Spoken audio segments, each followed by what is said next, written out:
In this video, you will learn about how to tie tree climbing knots and set your ropes.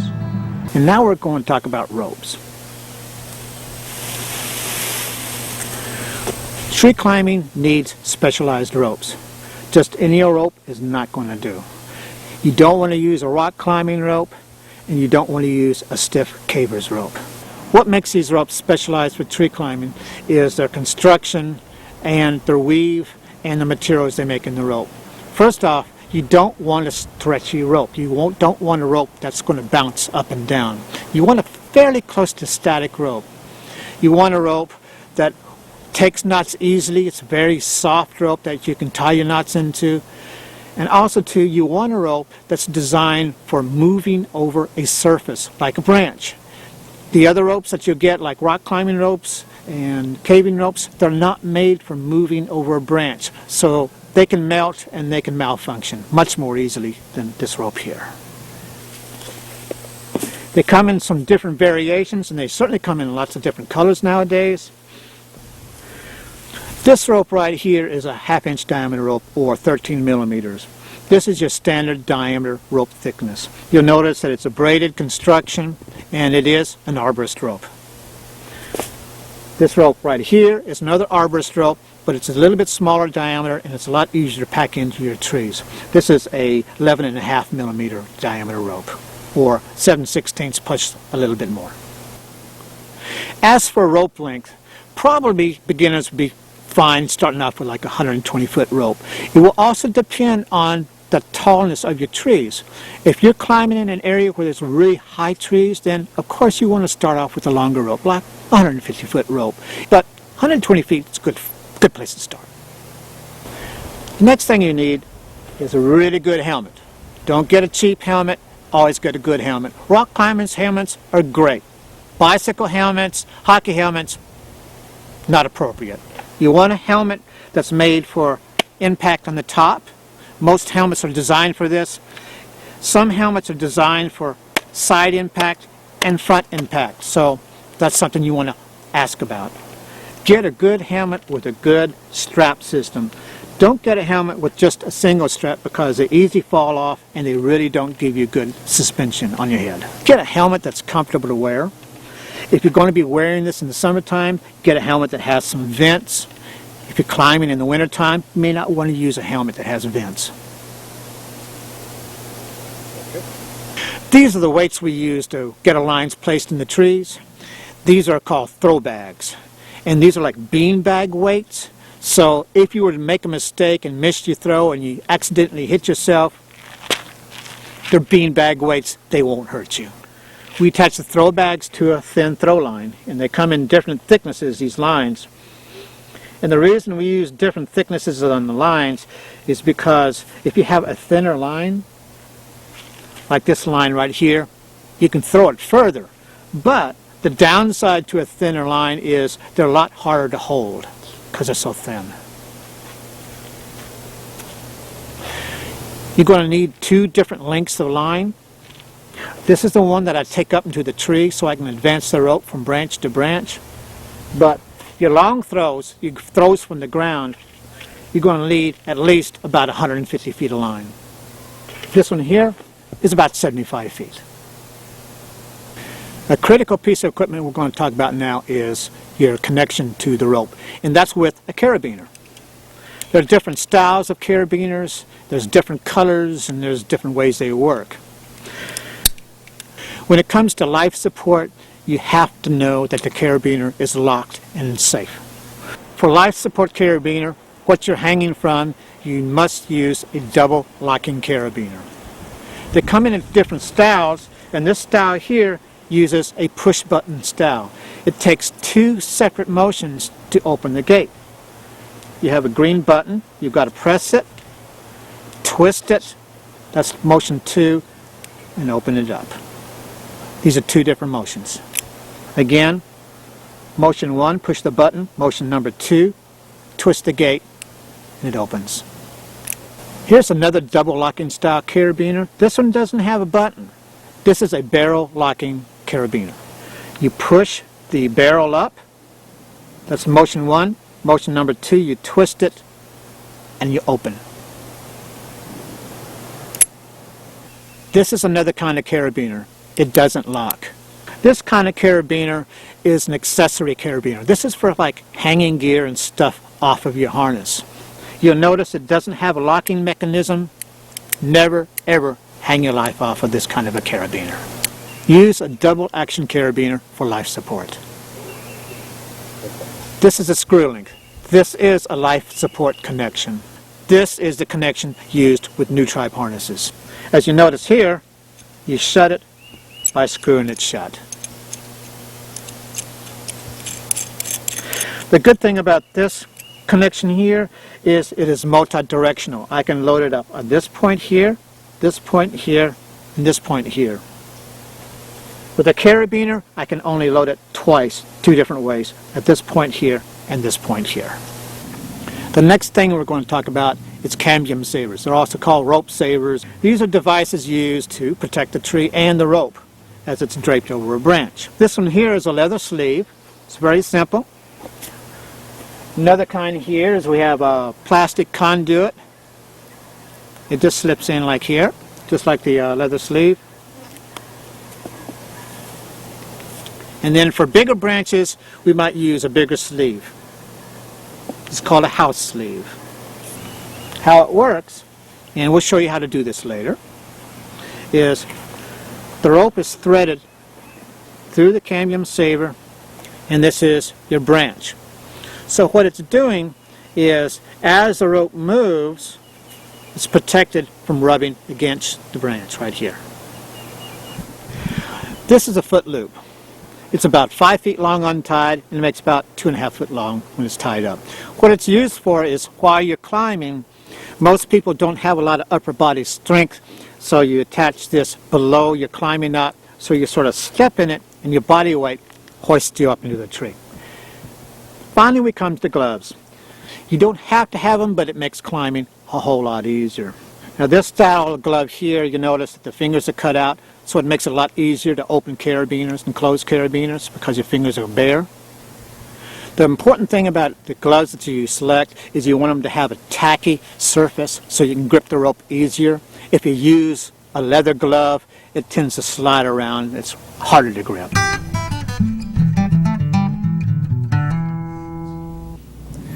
You've got to get your rope into the tree and tie all your knots correctly before you start your ascent. That's what we're going to talk about next. We suggest you watch this segment all the way through before you try it on your own. As we go along, we'll also introduce you to shout signals. These are the words used by tree climbers to tell others about what's happening. You'll also find a complete list of these shout signals in the insert that came along with this video. If you're going to climb a tree, it just makes common sense that you've got to get your rope looped over a branch. Now to do that, you won't be able to throw the rope most times. You're going to use a throw line and a throw weight, a throw bag to be exact. This is what I'm going to throw over the tree. Now, it's really important when you're going to use the throw bag and the throw line is to peel the line off and stack it correctly on the ground so it doesn't get tangled, because when the line gets tangled, you spend a lot of time untangling it, and that's very annoying, especially when you're ready to climb. So this is what I'm going to do. I'm going to take it off the coil very carefully first. I'm not going to be in a big hurry. Undo my coil here. Drop it on down to the ground. Now, this is where a lot of people get in a hurry. They'll just start peeling that line. Just be real careful and just let it peel off, just loop by loop by loop. What you're trying to do is avoid getting the tangle. Just peel it all off and stack it on the ground below you. That's the start.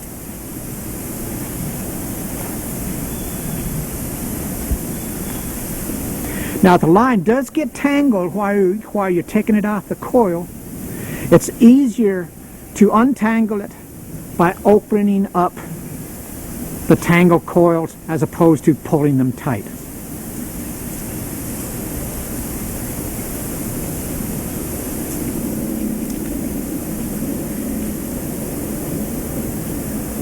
Okay, I've come to the very end of my throw line here.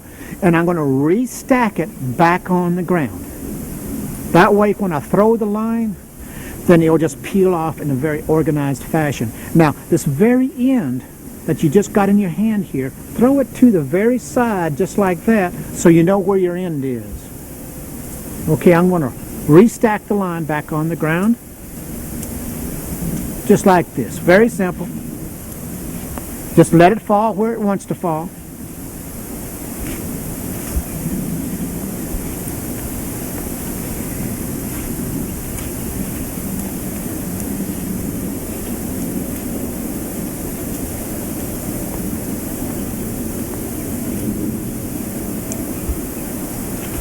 Okay, I've come back to the other end, and I'm ready to throw. The line's all stacked on the ground all neatly. I'm ready to go. Now, one of the problems with this line, it is a very small diameter, so it's a lot harder to grip than like a 1/2-inch rope. So we have 3 different ways to grip this line, and we'll go over those right now. The first way is called a finger wrap. And all you do is, if you're right-handed, let's say, assuming you're right-handed, is make one wrap around your index finger and then just hold it with your thumb right here. So you just rock the weight back and forth, and to release the line, all you do is just open up your hands. Now, if you don't fully open up your hands, that line's going to run around your finger and you're going to end up with a line burn. That's very annoying and painful too. So that's the first one. It's called finger wrap. Again, you have your index finger, make one wrap around it like that, hold it very lightly with the thumb, and all you do is just open up your hands, let the line go. This is also called a pointing finger throw. It's my favorite throw. Number 2 way to grip this line is called a grip knot. And all you do is you make a slip knot anywhere on the line, and you hold the line right at that knot. That's called a grip knot. Some people like this method. So as you see, I'm gripping the knot right here. Throw it back and forth. Now all you have to do to let go of the line is just open up the hands and let her fly. That's grip knot. Okay, the third method to grip the throw line is what we call a finger weave. Now this is a real good grip for if you're like wearing gloves. So the way you start it is you start on the top of your small finger and you weave it through your fingers, and when you get to the very end, and you just sort of hold it right here with your thumb. And the way it works is you rock your weight back and forth, and you just open your hands and let her fly. There she goes. Okay, what we're going to do now is we're going to get a little practice in the open with the 3 major throws. These are called entry throws. These are your long-range throws, but we're going to practice in an open field, not throw real hard this time, where you just want to get the trajectory correct, where you want the weight to go up and down. Now, there's 2 things to avoid when you're throwing the weight, and that is an early release and a late release. If you release this weight too early, this is what happens. Oh, grounder! It skims along the ground. That's when you release it too early.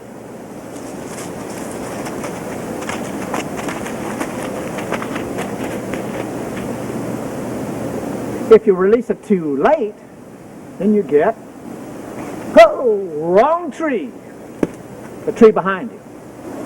So the first throw is called a pendulum throw. You rock the weight back and forth, just like a pendulum.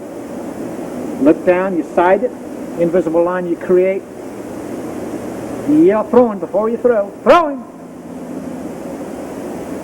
And there she goes. All right, the second kind of entry throw is what we call a cradle throw. So you have your weight right here.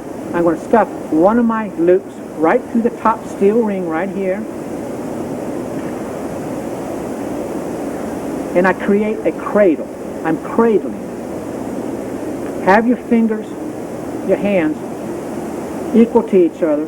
Spread your legs apart. and this is the throw right here.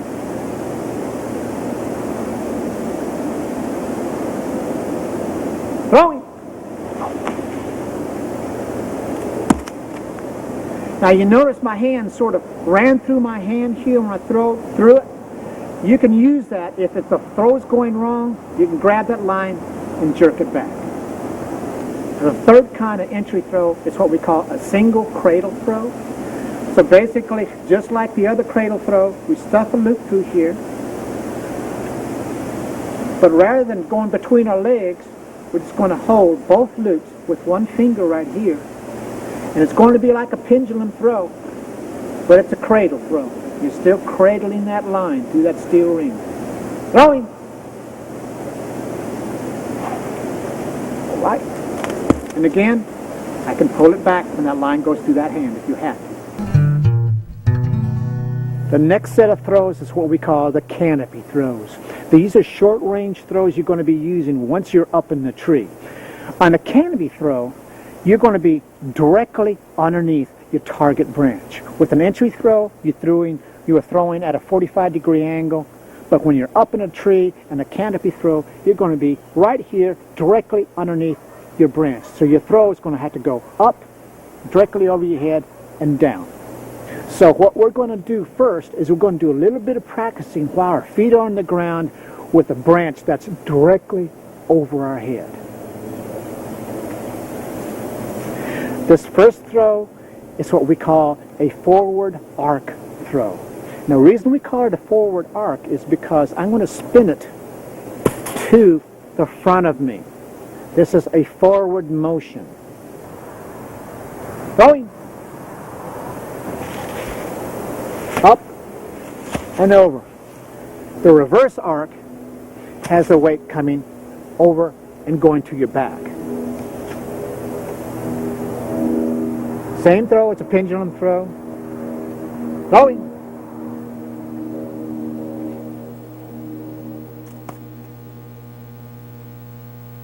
Your third canopy throw is really low tech. It's just a hand toss.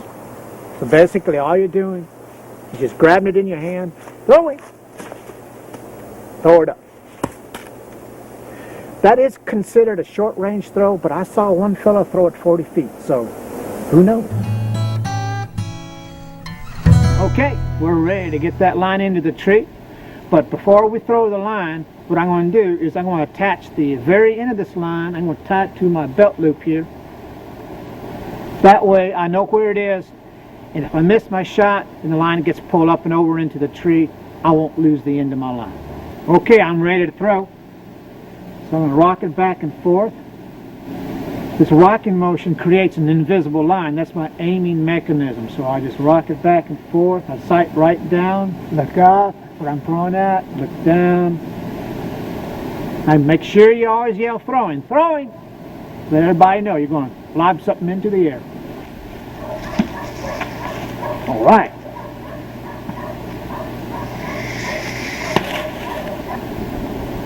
Well, I got lucky on that first shot, but I usually don't get them on the first time. Usually 2 or 3 times, sometimes even more than that. When you made a bad throw, don't pull your line out real hard because you'll slingshot the weight right back at you. This is what will happen. Whoops. I'll show you a better way to get the line out of the tree. Throwing.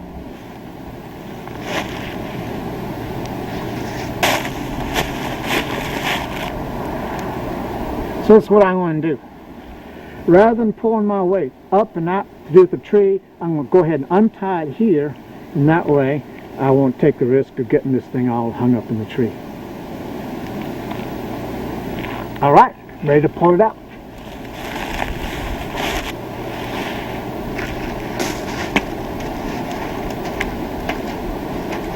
Okay, we've got our line up into the tree, the thin line, throw line. And now we're going to get our rope ready to go up into the tree. But first thing we got to do is we've got to put our rope into a sleeve. And to do that, just grab the end of the rope, push it through,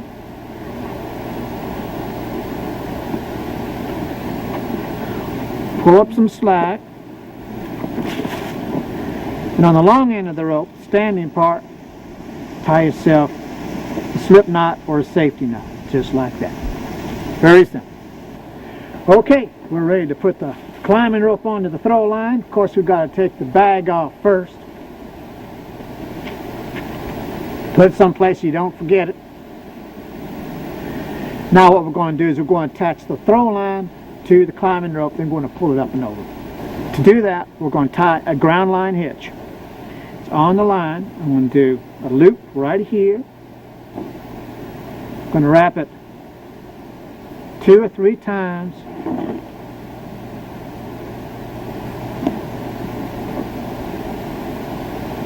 Then I'm going to stick the knot right here, right through the loop, just like that, and pull it tight.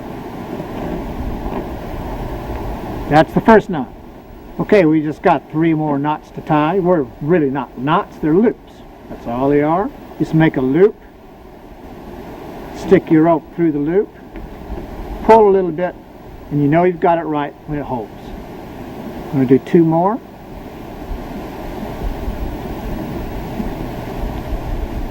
And another one right at the very tip.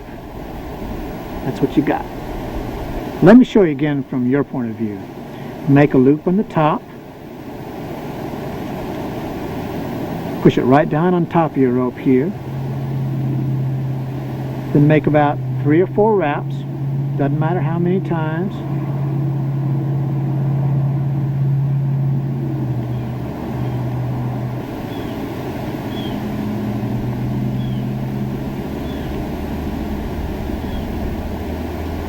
Put the knotted end right through the loop, and then just very gently pull it up snug.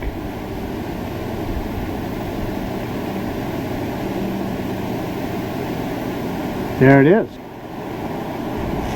Now you're going to make a series of loops.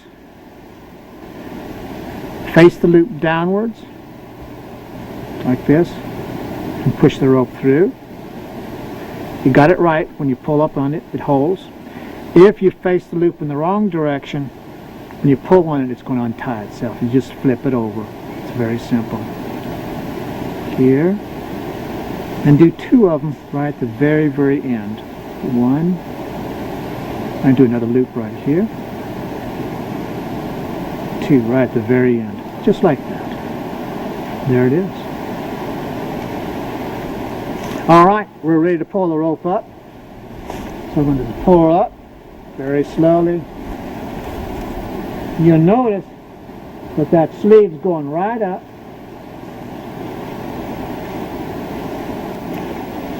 The rope's going to pass over the branch. And when you get your sleeve, just sort of pull on it here. Get it to roll over where it's centered. What I'll do here is grab the rope right here where I tied that safety knot. I'll pull on it, untie it, and saw it back and forth just a couple of times just to get it running. And there it is. All right. We're ready to tie our climbing system up. Now, there's something you need to know about knot tying. There's a thing called intellectual memory and muscle memory. Intellectual memory is when you memorize something, and that doesn't hold in the mind too well. Muscle memory is where you learn by repetition. You tie your knot over and over and over again, and your hands just sort of know what to do. Let me tell you, when you get tired up in the tree, you don't want to be dependent on this mind so much, but the hands, you want them to know. That's muscle memory. Repetition. Let's start tying our tree climbing knot system here. Okay. First thing we need to do, this is called a figure 8 on a bike. The first thing we need to do is we need to figure out where to tie the knot. So we're going to use a real low-tech method on figuring out where to start the knot. It's going to be 3 arms and an elbow. 1 arm, 2 arms, 3 arms, and an elbow. Now we're going to make a loop here. Now this is a knot that we're going to be hanging from. So we're going to make a very small loop here. We're going to go around the back, around the front, come up over and through the back again. You want to end up with a small loop right at the very top here. That's what you'll be clipping into right here. Tighten up on the tops to cinch the knot down. Tie, dress, and set. You tie the knot, you dress it, and you set it. There's the knot. Beautiful knot. Okay, the figure 8 on a bite from your point of view. Make a loop,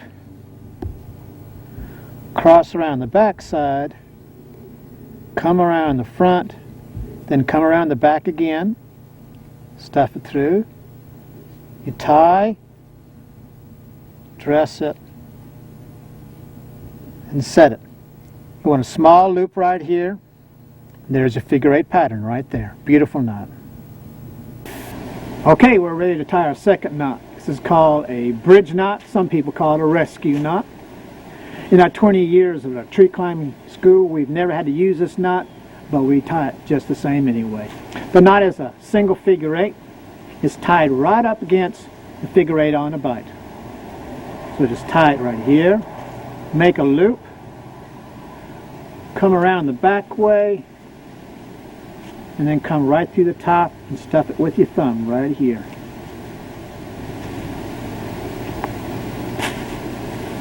Tie, dress, and set. And there it is. Now it's really easy to get confused a half hitch with a figure 8. What you don't want to do is to tie this knot right here. You see the difference between the figure 8, single figure 8. It's a much smaller knot. This knot would work, but the only problem is after you've climbed with it, it'll get so tight, it'll be almost impossible to untie. So don't tie this knot. Okay, this is a rescue knot from your point of view. Here's the tail right here. We're going to tie that knot right up against the figure 8 on a bite. You make a loop, come around the back, come right up over the top, stuff it with your thumb, pull it through, push it back, tie, dress, and set. Okay, this is the third knot. This is our climber's hitch. This is what you actually climb with. It's called a Blake's hitch. It's really a modified Blake's hitch, and we call it the B53. So what you do, you grab the tail end of the rope and you cross over the standing part of the rope, the long end, and you want to be on the top of the rope here. So you start on the top, you have one finger here, and you loop it up 5 times. 1, 2, 4, and 5. Now it's real important you want to cross over the top of the bridge, just like this. Pull your finger out. Now this is very, very important. You want to go behind the long end of the rope, the standing part, and stuff it through 3 of the wraps right here.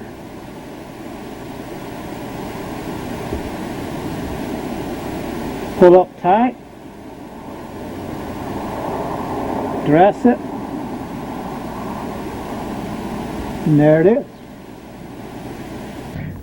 Okay, from your point of view, this is the modified Blake's hitch we call the B53. So you grab the tail end of the rope,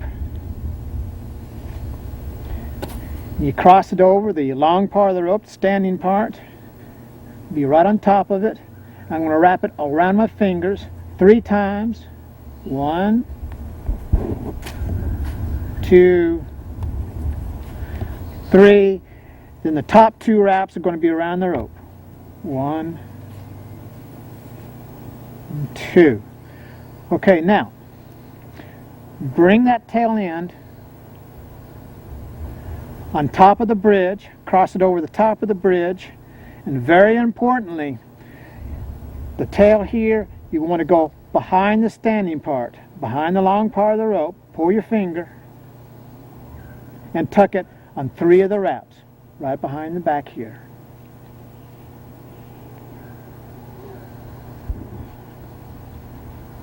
Tie, dress, and set it.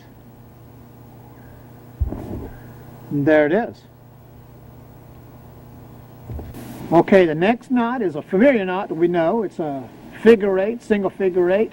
It's called a stopper knot, and it's going to be tied right up against the Blake's hitch right here, and it functions as a stopper. It prevents the bridge from getting longer. So all you do is you grab the tail and tie another single figure eight, loop on the top, come around the back side, come around the front, and stick it in. There it is, our familiar single figure eight. Okay, here's your stopper knot. It's our old familiar single figure eight. You're going to tie it right up against the Blake's hitch here, the B53.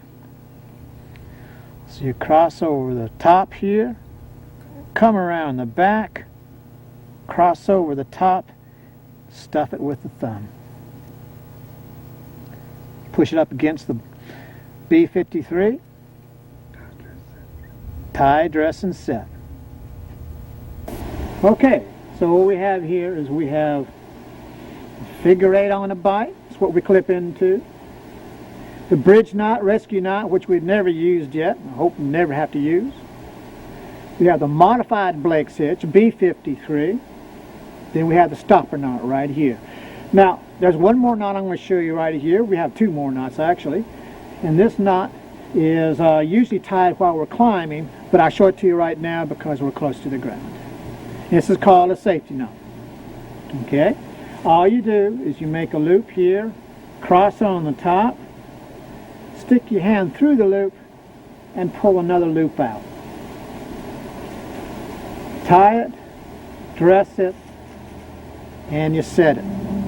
This is a slip knot that you're going to tie from the ground up to the knot. From your point of view, this is the safety knot.